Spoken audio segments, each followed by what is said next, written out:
কিন্তু সে দূরের থেকে উনি রেহাই পেয়ে গেছে। ওনার দূরে ছেলে নেশা করে দূরে গেল। আর এই কারণে করছি যে এমন শাস্তি দেন যাতে ওরা জীবনে বাইরে হতে না পারে। আসিয়ার সাথে একজন নয়, 3 জন মানুষ ওই অমানবিকভাবে নির্যাতন চালিয়েছে আসিয়ার উপর। দেখুন এবার হাসপাতালের ভিতর থেকে কাঁদতে কাঁদতে কি বলছে আসিয়ার মা। ভিউয়ার্স, এ বিষয়ে জানতে সম্পূর্ণ ভিডিওটি দেখে সঙ্গেই থাকুন। মনের অবস্থা তো ভালো না, এখনো জ্ঞান ফিরি নেই। এই যে সাহেবের কাছে জীবন এখনো জ্ঞান ফিরি নেই। 3টে আর কি রিপোর্টে বেশ কদিন ধরেই সোশ্যাল মিডিয়ায় আসিয়ার ঘটনা নিয়ে চলছে অনেক বেশি আলোচনা সমালোচনা।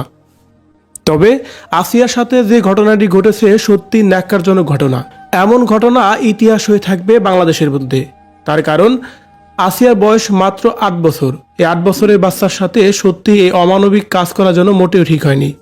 আসিয়ার মা কান্না করতে করতে হাসপাতালের মধ্য থেকে কথাগুলো বলছিলেন শুধু আমার মেয়ের জামাই আসিয়ার সাথে এমন কাজ করেনি, তার সাথে আরো 2 জন ছিল। তারা হলো তার মেয়ের শ্বশুর এবং কি তার মেয়ের জামাইয়ের ভাই। তারা মূলত 3 জনই পুরুষ থাকে ওই বাড়িতে, আর সবাই নেশাগ্রস্ত অবস্থায় থাকে। উনি রেহাই পেয়ে গেছে। ওনার দূরে ছেলে নেশা করে দূরে গেল। এ সময় আসিয়ার মা কান্না করতে করতে বলেন, আমার মেয়ে কখনো ওইখানে বিয়ে বসতে চায়নি। আমি জোর করে তাকে বাধ্য করে সেখানে বিয়ে দিয়েছিলাম, কারণ আমাদের তো অভাবের সংসার ছিল। 4টা ছেলে মেয়ে নিয়ে আমাদের চলা অনেক কষ্ট হয়ে যাচ্ছিল। কষ্টটা এখন আমারই লাগতেছে যে আমি জোর করে দিচ্ছি। তখন পাশে থাকা ডাক্তার তাকে আবারও প্রশ্ন করেন, আচ্ছা আপনাদের আয়ের উৎস কি, আপনারা চলেন কিভাবে?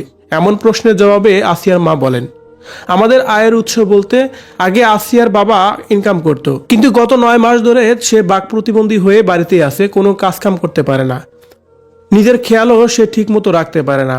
আমার সংসার আমার ভাই দেখে, অনেক কষ্টে আমাদেরকে দিন পার করতে হয়, তাই সংসারে সদস্য বেশি হয়। চাইছিলাম অল্প বয়সে মেয়েকে বিয়ে দিয়ে মেয়ে যেন ভালো থাকে, সেই জন্যই ওই পরিবারে বিয়ে দিয়েছিল।